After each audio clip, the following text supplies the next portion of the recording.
Existe uma diferença fundamental entre os métodos que a gente viu anteriormente, o método da bissecção e o método da falsa posição, em relação ao método de Newton.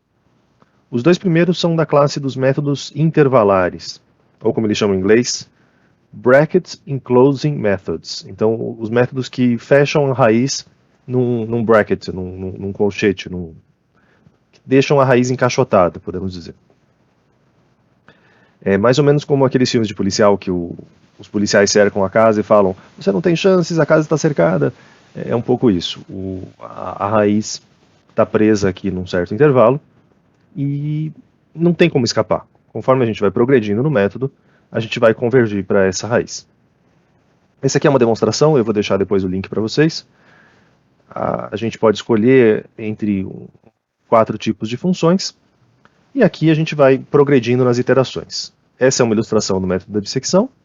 A gente tem um intervalo que a gente pode escolher também, né, nesse aplicativozinho. A gente define o intervalo que a gente quer.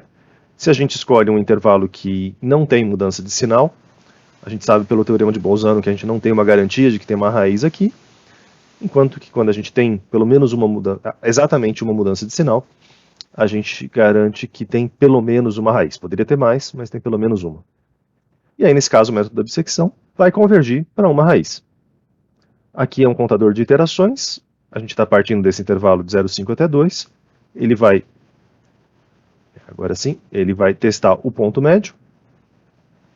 E aí, em relação a esse ponto médio, ele vai ver se a gente continua na metade da direita ou metade da esquerda. E conforme a gente vai progredindo, os intervalos vão ficando cada vez menores. Às vezes é a parede da esquerda que muda, às vezes é a parede da direita. Mas com certeza a gente vai fechando, fechando, fechando, até alcançar a precisão desejada. É claro que se a função é um pouco mais complicada, por exemplo, essa aqui, que tem 3 raízes nesse intervalo considerado, se a gente tiver com um intervalo inicial muito grande, a gente pode convergir para qualquer uma delas e a gente não tem muito controle sobre isso. Por exemplo, partindo daqui, a gente vai... Aqui é a primeira iteração, então agora já ficou claro para qual raiz a gente vai convergir, porque só sobrou uma raiz no intervalo considerado, e a gente vai fechando, fechando, fechando, em direção a essa única raiz. Mas se a gente mudasse o nosso intervalo considerado, então eu vou mudar só um dos lados aqui, e aí a gente pode convergir para qualquer outro lugar. Em particular, a gente vai convergir para a primeira raiz. Poderia ter variado um pouquinho e convergiria para a do meio. Pode acontecer um pouco de tudo em relação a qual raiz a gente está convergindo, mas não em relação a divergir. Por outro lado, o método de Newton ele é bastante rápido, mas ele tem uma certa sensibilidade ao chute inicial. Essa aqui é uma ilustração do método. Eu vou começar com esta outra função. Aqui a gente só tem uma única raiz e a gente também tem um contador de iterações aqui que a gente pode fazer progredir. Então eu posso escolher o chute inicial por aqui e o nosso contador de iterações vai variando. Eu vou escolher uma condição inicial que vai dar uma primeira iteração relativamente ruim, mas aí à medida que a gente vai fazendo o método, a gente vê qual é a função naquele ponto, desce pela tangente, e aí repete o processo, vê onde é que está, desce pela tangente, etc, etc. E em 5, 6 iterações, a gente convergiu rapidinho para essa raiz. Claro que se eu variasse, se eu tivesse uma condição inicial muito longe, ia demorar mais, porque aqui ele está até saindo da figura, mas ele está voltando e está chegando, precisaria de mais iterações, mas está vindo para a nossa raiz. Por outro lado, se eu tivesse já uma condição inicial do lado de cá, ele já está bem pertinho e rapidamente vai convergir para a solução, que é a raiz de 2 nesse caso. Essa é a situação em que o método de Newton funciona bem, e é esse tipo de figura que eu fiz nas demonstrações do método, alguma curva, alguma f de x mais ou menos com essa cara. Se a gente tiver uma figura, por exemplo, assim, que a gente tem 2 raízes, e se eu chutar por exemplo, uma condição inicial por aqui, o método continua sendo o mesmo na teoria. Então, posição ponto inicial, vai até a função, calcula a derivada, desce pela tangente, vai até a função, desce pela tangente, vai até a função, desce pela tangente, e repete o processo.